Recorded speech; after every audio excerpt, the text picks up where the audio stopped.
Serialization of the Zany Time Travels of Warble McGorkle. Chapter 59 of 61. Warble expects awards but gets arrested instead.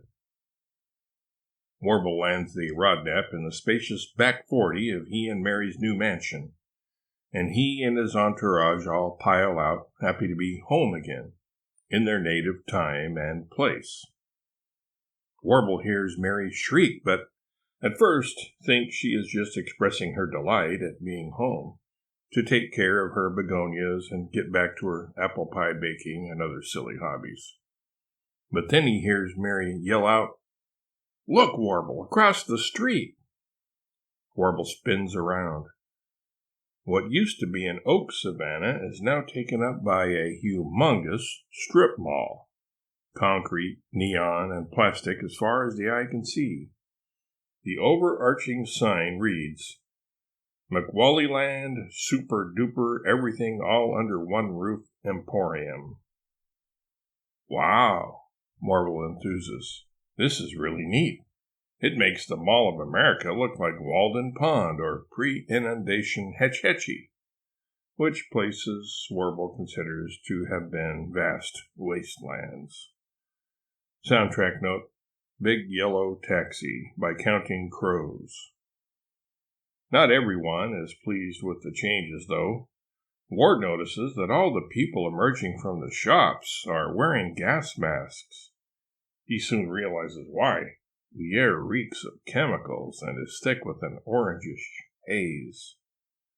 Then Mary Ann, carefully scrutinizing the clothing worn by the shoppers, sees that, indeed, as Warble had intended, everything has been price tagged, or to be more precise, barcoded.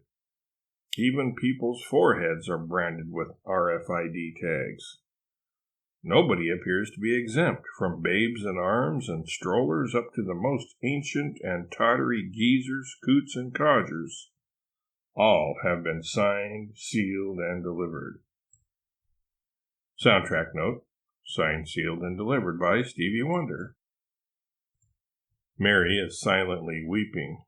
Our neighborhood is ruined, she laments. Now, Mary, Warble tries to console her. I'll buy thee a Rodnap, and you can sit in it and go back in time and gaze at that worthless, non-productive field any time you want. Just leave the location the same and change the date. Wait a minute. That won't work. Well, just keep going back in time until you see the empty lot again. Empty lot, Mary screams. Empty lot, she repeats. That was not an empty lot. It was full of trees and wildflowers and birds and bees and butterflies. And now, Mary, calm yourself. I'll take care of everything. Warble tries to comfort his wife. As Warble is about to begin negotiations with Comfy on terms for purchasing the Rodnap, he notices two officers exit a police squad car parked on the street between his giant lawn. Actually, it might help you to visualize it if you recall to mind the one in F. Scott Fitzgerald's The Great Gatsby, except that there is no ocean close by, and the mall. Perhaps you'd like to envision the mall as the ocean. Anyway, the officers of the law walk toward Warble with a purpose, on the alert and poised for action. The lead officer, Matt Landreau, has one hand on his service revolver while his partner, Martin Ising, speaks into the radio strapped to his shoulder. Soundtrack note, Laundromat by Rory Gallagher. Seeing who the officers have targeted, the rest of the group back away from Warble, leaving him alone in the middle of his backyard, staring nonplussed at the approaching lawmen. Warble thinks he realizes what the pair must be up to. He turns to his partners in time and space travel and reveals the inner workings of his mind. Probably here to inform me about my winning the Nobel Peace Prize, Consumer of the Year, Capitalist of the Century, etc. You can stick around and watch if you like. Just don't any of you stand between Ward and I, as he makes a record of this glorious event with my camera. Warble Poundcake McGorkle? Officer Landreau asks, verifying Warble's identity. Yes, Warble responds, squaring his shoulders and puffing out his chest as he silently debates with himself over whether he should invite the officers into the house for coffee and donuts. He can't decide which setting will make for better photo ops, his kitchen or his backyard. Landro yanks the camera containing the photographic portfolio of Warble's marvelous deeds, which Warble was in the process of passing to Ward so that his image consultant could record the moment, away from Warble's vice-like grasp.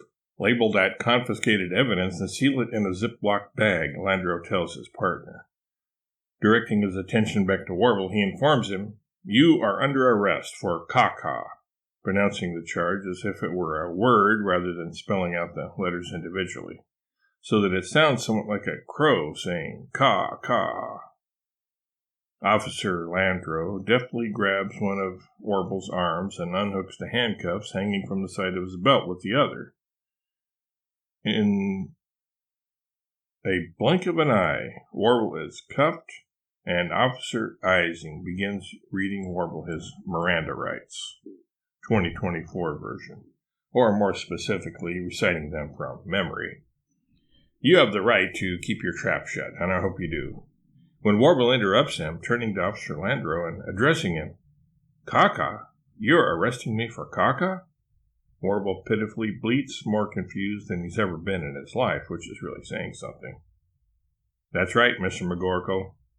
CAH/CAU, crimes against humanity, crimes against the universe.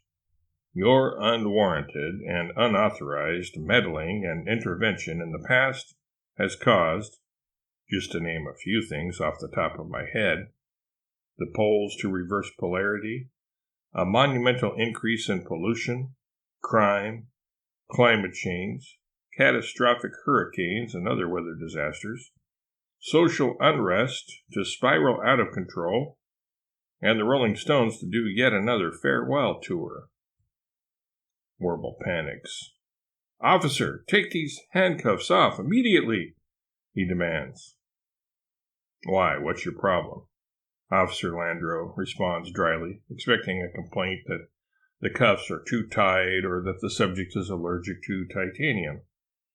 "How do you expect me to bribe you if I can't even reach my wallet?" Warble reasons. At this, Officer Landro frowns, shakes his head, turns to his partner, and says, "Add impersonating a politician to the charges against Mr. McGorkle." "Mary, save me!" Warble yells out plaintively, realizing his bribery attempt has utterly failed. "My wrists are getting claustrophobic, and besides that, I can't scratch me bum now."